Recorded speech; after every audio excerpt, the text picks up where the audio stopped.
আসসালামু আলাইকুম। কেমন আছেন আপনারা সবাই? আলহামদুলিল্লাহ আমি ভালো আছি। আজকে চলে আসলাম নতুন আরেকটি ভিডিও নিয়ে। আজকে আমি জলপাই চাটনি আচার বানাবো। আমি জলপাইগুলোকে ফার্স্টে সুন্দর করে ধুয়ে সিদ্ধ করে গালিয়ে নিয়েছি হাতে চটকিয়ে। এখন আমি চুলাটা জ্বালিয়ে দিয়েছি এবং এগুলোকেও দিয়ে দিয়েছি। এখন দিয়ে দেবো এক এক করে সব মশলা। তারপর আমি আস্তে আস্তে লেলে লেলে আচারটাকে বানিয়ে নিব। এখন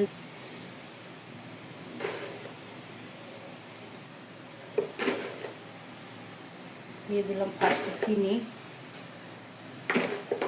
একটু বেশি করেই দিলাম কারণ মিষ্টি মিষ্টি বানাবো। কারণ আমার বাচ্চা যেহেতু মিষ্টি আচারটা পছন্দ করে, ওর জন্য আমি জলপাই কয়েক আইটেমের আচার বানিয়ে নিলাম। এবার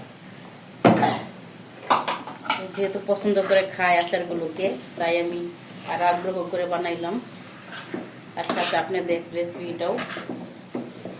এখানে আমি হালকা একটু সরষে তেল দেবো, বেশি দিব না।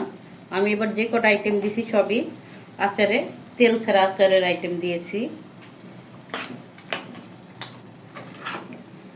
হালকা একটু সরষে তেল দিয়েছি। তো যাই হোক, এখানে টেস্ট অনুযায়ী দিয়ে দিব হালকা একটু লবণ।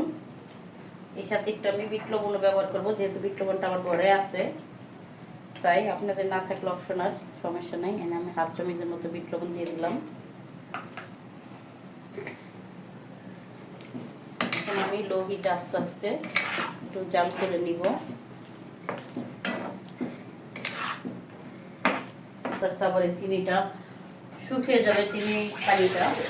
আমি দিয়ে দিব হাফ চামচের মতো হলুদের গুঁড়ো কালারের জন্য।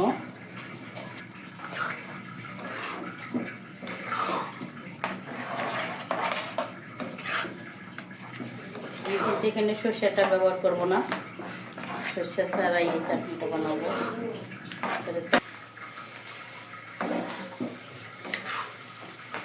এই আচারগুলো কিন্তু রোদে নষ্ট হয় না। মাঝে মাঝে একটু বরংটাকে রোদে দিলেই হয়, কারণ এখানে কোনো পানি ব্যবহার করা হয় না। আর এই আচারটার ভিতরে খেয়াল রাখতে হবে যাতে পানি না থাকে। জলপাইটা ভালো করে সিদ্ধ দেওয়ার পর সেঁকে নিতে হবে, পানিটা যাতে না থাকে।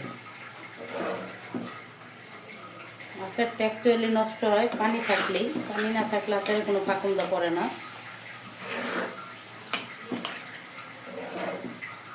এখন ওই মশলার গুঁড়োটা দিয়ে দিব। এই যে এরকম করে নিয়েছি। এখানে সব মশলাগুলো আমি একসঙ্গে মিলিয়ে নিয়েছি, যেহেতু আচার আমি অল্প অল্প বানিয়েছি, তাই আমি একসঙ্গে এটাকে টেলে নিয়েছি।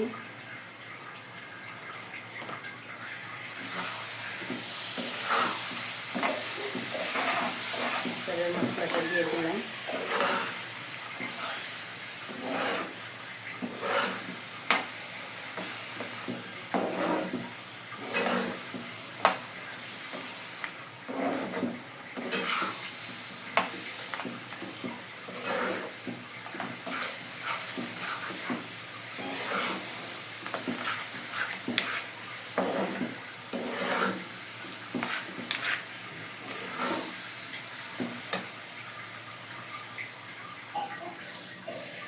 যে আচারটা আমার এরকম হয়েছে, ও মশলাটার সাথে আরো আমি দারচিনি এবং এলাচও দিয়ে দিয়েছিলাম, ওইটা আমি ব্লেন্ডার করে নিয়েছি, ওটার গুঁড়ো দিয়ে দিয়েছি।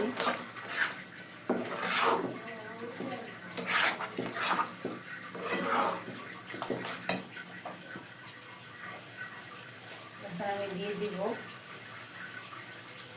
শুকনো মরিচের গুঁড়ো,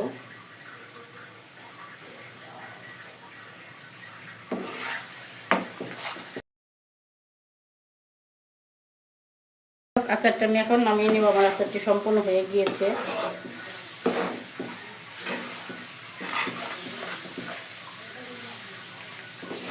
সুন্দর করে আমি একবারে রসটা টানিয়ে ভাজা ভাজা করে নিয়েছি।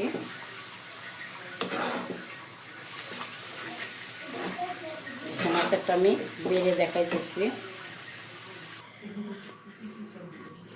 কেমন হইলো আমার জলপাই আচারের চাটনি। যদি আমাদের চাটনিটি ভালো লেগে থাকে চাটনির রেসিপিটি, তাহলে আমাদের চ্যানেলটিকে সাবস্ক্রাইব করে আমাদের পাশে থাকবেন। আল্লাহ হাফেজ।